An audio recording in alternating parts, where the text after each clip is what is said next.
அரசு தலைவர் ரைசியின் உயிரிழப்பே உலகம் முழுவதிலும் பேசுபொருளாக இருக்கின்றது. இலங்கையில் கூட இன்று துக்க தினம் கடைபிடிக்கப்படுகின்றது. அதுவும் வெளிநாடொன்றின் தலைவருக்காக இலங்கை துக்க தினத்தை கடைபிடிக்க அறிவித்துள்ளமை ஊடாக ரைசியின் முக்கியத்துவத்தை அறிந்து கொள்ள முடியும். ரைசியின் உயிரிழப்பு மர்மம் நிறைந்ததாகவே உள்ளது. அவர் உலங்கு வானூர்தி விபத்தில் உயிரிழந்ததாக அறிவிக்கப்பட்டாலும் அவரது உயிரிழப்பு திட்டமிட்ட சதி என்றே பலரும் நம்புகின்றனர். ரைசியின் உயிரிழப்பு அதிகார தரப்புக்கு எதிராக போராடும் பாதிக்கப்பட்ட ஈழத் தமிழர்களிடையேயும் கவலையை ஏற்படுத்தியுள்ளது. இந்த நிலையில் இந்த ரைசி யார், அவர் கடந்து வந்த பாதை என்ன என்பதை இந்த காணொளி தொகுப்பூடாக பார்ப்போம்.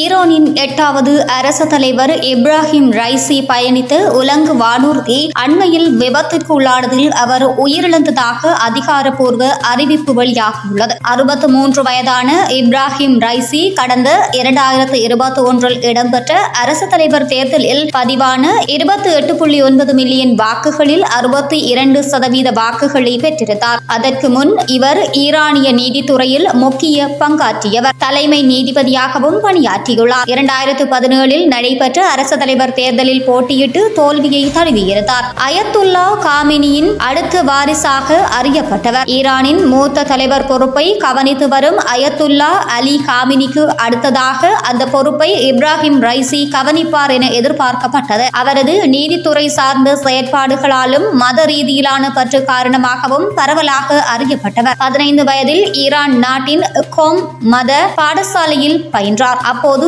இஸ்லாமிய அறிஞர்கள் பலரிடம் பாடங்களை கற்று தேர்ச்சி பெற்றார். 1981 அரசு தரப்பு வழக்கறிஞராக நியமிக்கப்பட்டார். அதில் இருந்து தொடங்கிய அவரது நீதித்துறை பயணம் நாட்டின் தலைமை நீதிபதியாகும் வரை தொடர்ந்தது. 1983 ஜெமிலி அலமோல் ஹோதாவை திருமணம் செய்து கொண்டார். இவர்களுக்கு 2 பெண் பிள்ளைகள் உள்ளனர். 1988 ஈரான் சிறையில் அடைக்கப்பட்டிருந்த இடதுசாரி ஆதரவாளர்களுக்கு சாவு தண்டனையை அரசு வழங்கியது. அதை மேற்பார்வை செய்யும் பொறுப்பு அவரிடம் கொடுக்கப்பட்டது. அதனால் அமெரிக்கா போன்ற நாடுகளின் எதிர்ப்பை பெற்றார். இவர் ஈரான் மத தலைவர் மறைந்த கோமினி மற்றும் தற்போதைய மத தலைவர் காமினியுடன் நெருக்கமான தொடர்பை பெற்றார். அரசுடனும் இராணுவத்துடனும் மற்றும் சட்டமன்றத்துடனும் நல்ல உறவை கொண்டிருந்தார். மக்கள் அதிருப்தியை பெற்ற அரசு தலைவர் இப்ராஹிம் ரைசியின் ஆட்சியில் ஈரான் நாட்டு மக்கள் பரவலாக போராட்டத்தில் ஈடுபட்டனர். அவரது ஆட்சி மக்கள் அதிருப்தியை பெற்றிருந்தது. குறிப்பாக கடந்த 2022 ஆண்டின் செப்டம்பர் மாதம் மாஷா அமினி என்ற